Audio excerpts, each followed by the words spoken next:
আরণ্যক হসপিটালে গরিমার সামনেই বলে ওঠে, আমি বেঁচে আছি শুধু রোশনাইয়ের জন্য। তাই আমি চাই শুধু রোশনাই আমার পাশে থাকুক। আর এই কথা শুনে গরিমা সহ সবাই অবাক হয়ে যায়। এমনটাই দেখতে চলেছেন রোশনাই ধারাবাহিকে। রোশনাই নার্সের ছদ্মবেশে আরণ্যকে ওষুধ খাওয়াতে এলে সেটা দেখে গরিমার রোশনাইয়ের উপর রেগে যায়।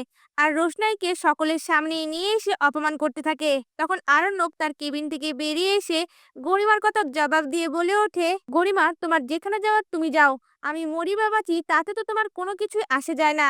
আমি রোশনাইয়ের উপর কৃতজ্ঞ। আর এখন আমি যখন বেঁচে আছি, আমি চাই শুধু রোশনাই আমার সাথে থাকুক। এই কথা শুনে সবাই অবাক হয়ে যায়।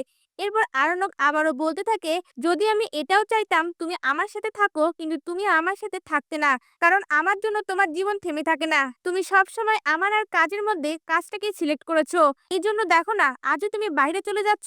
আর আমি ভাবতেও পারছি না তোমার মতন মেয়ে আমার স্ত্রী। এই কথা শুনে গরিমা অবাক হয়ে যায় আর বলে ওঠে, এর মানে কি? কি হয়েছে তোমার? ঠিকই তো এখন দাঁড়িয়ে আছো। আসল কথা তো এটাই, তুমি কখনো আমাকে তোমার স্ত্রী হিসেবে মানোইনি। তুমি সবসময় অন্য আরেকজনকে তোমার স্ত্রী মনে করেছো। তখন আরণ্যক বলে ওঠে, গরিমা, আমি অনেক চেষ্টা করেছি তোমার সাথে থাকার, কিন্তু আমি আমার মনকে বোঝাতে পারিনি। আর সত্য কথা কি জানো? তোমার মা তোমার মাথাটা একদম খারাপ করে রেখেছে। তার জন্য তুমি নিজেকে পরিবর্তনও করতে পারোনি। এই কথা শুনে গরিমা অনেক রেগে যায় আর বলে ওঠে, তুমি কি চাও আমি এই রোশনাইকে একসেপ্ট করে নেই? এটা কখনো সম্ভব না। তখনই আরণ্যকের শরীরটা আবারও খারাপের দিকে যেতে লাগে।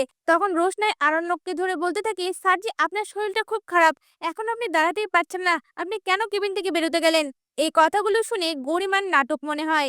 এদিকে নার্সরাও তখন আরণ্যককে বলতে থাকে, স্যার প্লিজ আপনি ভিতরে চলুন। আপনার এতক্ষণ দাঁড়ানো ঠিক না। আপনার শরীরটা এখনো অনেক খারাপ। তখন ডাক্তার বলে ওঠে, কিছুক্ষণ আগে মেজর একটা সার্জারি হয়েছে। পেশেন্টের অবস্থা এখনো ক্রিটিক্যাল।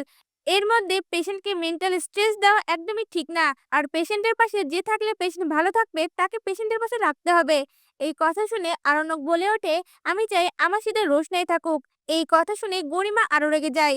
এমনটাই দেখতে চলেছেন নতুন পর্বগুলিতে।